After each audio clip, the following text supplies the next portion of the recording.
Hello. Hello. Hi. So I love stream of consciousness, and so this one here is well, that's the kind of voice of stream of consciousness. So, how did care have a cost? Who would ask why all was lost? Why had luck run out when destiny was dealt by the whim of a tout?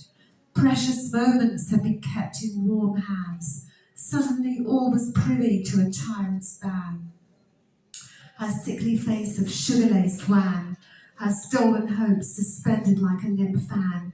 Yesterday's efforts and success sacrificed to their god of less. A dusted saccharin of mistrust, a morphine stupor of ironed-out rust, the bitter sweetness of an unseen crust, careless as a tinker's cuss. When would they down tools? Tools of hate, their rancor to bait, a spectacle of sacrifice and abhorrence to their rules, a fruitless penance, a ruined diligence, a mindless ubiquity of war, chances squandered, bitter and raw. Okay.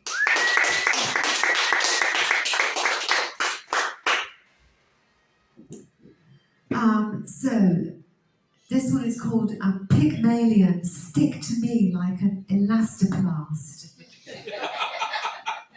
Sometimes somebody's got your drift and they write it instead of you. I don't know if that's ever happened to you, but it does happen. On the other hand, sometimes you write something which is someone else's poem and you think, but I thought I did that before you. And it does happen. It's a coincidence, I think. Has anyone experienced that? Yes. Okay. So, imitation is the highest form of flattery, but coveting possession is quite a challenge, a skilled facilitation. So, I got inside her head. I covered you with an elastoplast over the wound which I caused when you expected your due applause in the early stages of its making. You thought I was curious, peeping to see what you had crafted, but I ripped you off and you were shafted.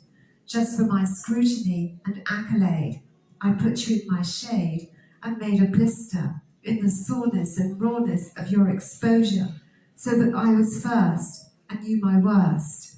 I stuck to you, covered you, scabbed you, as if the wound was yours, but as you healed, my knowledge of me marinated, and I realized that the roughness of your wound and temper had dried and polished a smoothness, so that only the finer insinuations of what I took were visible to me, and not you, the progenitor of the art. And because I had recreated, I had the start of my own originality, thanks to you. One day, my art will not be what I have intimated or imitated, it will be my own direct experience.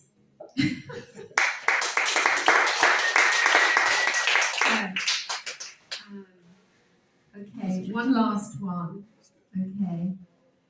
So sometimes I think, okay, so I'll try and write something that's maybe similar to another person, I mean, in the style. So this one, I thought, well, it's a little bit like Sylvia Plath, but obviously I wrote it, so...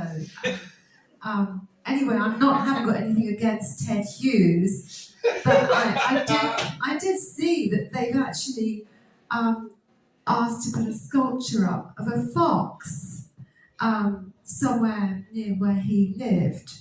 And I thought that was rather good, because you probably know that poem by Ted Hughes, yeah? About the fox. Yeah. It's brilliant, isn't it? Yeah. So anyway, having said that, this is called The Viper's Nest. You are a dance of snakes in your viperous nest, in the dark of night with my unheard cries. No rest for your quest of a viper's zeal. In your thick, dense woods, my village bells peal. Your vipers writhe and slither, secret and vicious, trapping me seditious. Not one of them named in your faceless terrain, but I shake your ground, it shudders into fissures and tremors. I make your hot springs ooze and creep, engulfing all of mine that you keep. But your vipers squirm from your vicious hollow, as my villagers clad in hoven follow to quell your hidden and cloven. They squelch in hysterical yelps, and your viper's nest has glory no more, fallen, forsaken, broken into debris, mashed beneath my cloak of the forest floor. Yeah.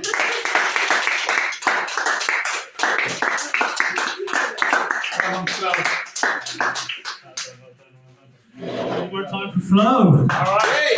Great to have you back, Flo. Chris, you're up. VD Virgin, first time on the stage here. I'm very, very welcome, Chris. Hi everyone. My name's Chris. I run a